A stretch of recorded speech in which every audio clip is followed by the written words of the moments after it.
मित्रों नमस्कार। मैं हूं आपका दोस्त डॉक्टर अनिल अग्रवाल। आपने देखा होगा कि कुछ लोगों के उंगलियां जो हैं वो ठंडी हो जाती हैं, हाथों की उंगलियां भी ठंडी हो जाती हैं, पैरों की उंगलियां भी ठंडी हो जाती हैं, अंगूठे भी ठंडे हो जाते हैं। और उसके अंदर जो है फिर ऐसे धीरे धीरे कलर भी चेंज होने लगता है। अगर आप देखोगे तो पूरा ही उनका ये हाथ जो है या पैर जो है नीचे से एकदम सफ़ेद जैसा भी हो जाता है। और फिर जो है बाद में नीला भी पड़ सकता है, कई लोगों का ऐसा भी हो जाता है। इस सब के पीछे कारण ये होता है कि या तो वो बहुत ज़्यादा ठंड वाली जगह पे हैं, या जैसे सर्दियाँ बहुत तेज़ पड़ रही हैं तो ऐसा ये कंडीशन आ जाती है। कुछ लोगों को स्ट्रेस की वजह से भी ऐसा हो जाता है। तो ये दो ही कारण होते हैं, या तो ठंडी बहुत ज़्यादा हो या स्ट्रेस हो गया हो, तो इस तरह से ये हो जाता है। फिर जब ये उनको वो गर्म करते अपने पैरों को गरमाई दे के, गर्म पानी से सिकाई करके या गर्म कपड़े से सिकाई करके या गर्म वूलन वाली जुराबें पहन के, हाथों में गर्म दस्ताने पहनकर जब उनको गर्म करते हैं तो फिर वो उसके बाद में उनके हाथ में ऐसे चुनचुनाहट सी होने लगती है, उनको ऐसे लगता है सुन्न हो गए हैं हाथ।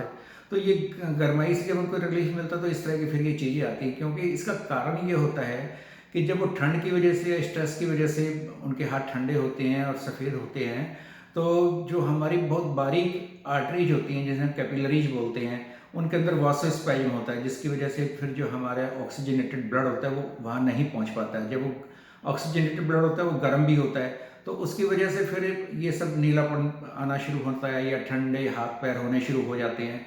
इसकी तो ये वजह होती है। लेकिन जब हम गर्म करते हैं तो फिर क्या होता है कि वो ही कैपिलरी जो वासो डायलेशन में आ जाती हैं, मतलब खुल जाती हैं ज़्यादा, तो उसकी वजह से वो ज़्यादा रेड हो जाते हैं, चुनचुनाहट होती है, नमनेस की फीलिंग आती है, रेड ज़्यादा लगने लगते हैं। तो ये जो फिनोमेना होता है उसको हम बोलते हैं रेनॉल्ड्स फिनोमेना। कुछ लोग इसको रेनॉल्ड्स फिनोमेना बोल देते हैं, कुछ लोग इसको रेनॉल्ड्स फिनोमेना बोल देते हैं, कुछ इसको रेनॉल्ड्स डिसीज बोलते हैं, कोई इसको रेनॉल्ड्स सिंड्रोम बोलता है। हालांकि इनमें कोई फ़र्क नहीं है, लेकिन अगर हम इसमें कुछ फ़र्क बताना भी चाहें तो बता सकते हैं, लेकिन मोटे तौर पे इसके अंदर कोई ख़ास फ़र्क वाली बात नहीं होती है, इसलिए उस बात के ऊपर हम बहुत ज़्यादा ना जाएं। तो जिस तरह मैंने बताया कि कोल्ड क्लाइमेट के अंदर ज़्यादा होता है, और इसी तरह से महिलाओं के अंदर भी ये रोग ज़्यादा देखने के अंदर आता है। ट्रीटमेंट इसका डिपेंड करता है कि इसकी सिविरिटी क्या है। अगर कोई बहुत ज़्यादा सिविरिटी नहीं है तो जिस तरह लोग खुद ही गर्म कपड़े पहन लिए या जुराबें गर्म पहन ली, दस्ताने पहन लिए, अपने को मतलब गर्म करके रखा तो ठीक हो जाते हैं, तो लोग इसी से काम चलाते रहते हैं, फिर उसके लिए वो कोई दवाई वगैरह भी नहीं लेते हैं, और इसकी वजह से कोई बहुत ज़्यादा कोई ऐसे कोई डिसेबलिंग कंडीशन भी नहीं आ पाती है। हाँ, अगर मान लीजिए किसी को डायबिटीज है और उसको ऐसी कंडीशन भी आ रही है तो उस व्यक्ति को जरूर अपना ध्यान रखना चाहिए, और किसी न किसी डॉक्टर के संपर्क में रह के अपना इलाज भी अवश्य ही करवाना चाहिए।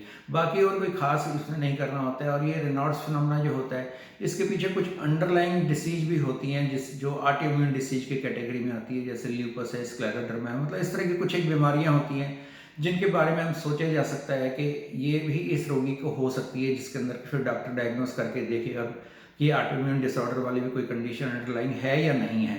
और इसको ठीक करने के लिए होम्योपैथी के अंदर 4 दवाइयाँ बहुत ही अच्छी हैं जिनका हम प्रयोग करके इस फिनोमेना को ठीक कर सकते हैं। पहली है एलियंथस, दूसरी है बेसिलाइनम, तीसरी है फेरमफॉस। फेरमफॉस तो आपने बहुत ज़्यादा बार सुना होगा नाम, हालांकि शुरू के 2 नाम जो है बहुत ज़्यादा नहीं सुने होंगे, लेकिन ये दोनों भी बहुत ही अच्छा काम करते हैं। लेकिन फेरमफॉस उन लोगों में बहुत अच्छा काम करती है जो एनीमिक पेशेंट होते हैं, तो उनके अंदर फिर फेरमफॉस बहुत अच्छा काम करती है। और भी उसके सिम्टम्स होते हैं जिनको फिर हम यूज करते हैं।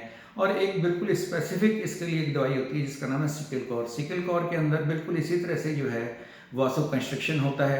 और इवन सिकल कॉर तो इतनी अच्छी दवाई है कि अगर किसी व्यक्ति को गैंग्रीन वगैरह की भी कोई कंडीशन जैसे बन रही हो तो उसको भी ये ठीक कर देती है। मैंने ये स्वयं प्रयोग किया और अनुभव भी किया अपने पेशेंट्स के अंदर कि वो ऐसे लोग जो ठीक हो जाते हैं। धन्यवाद दोस्तों।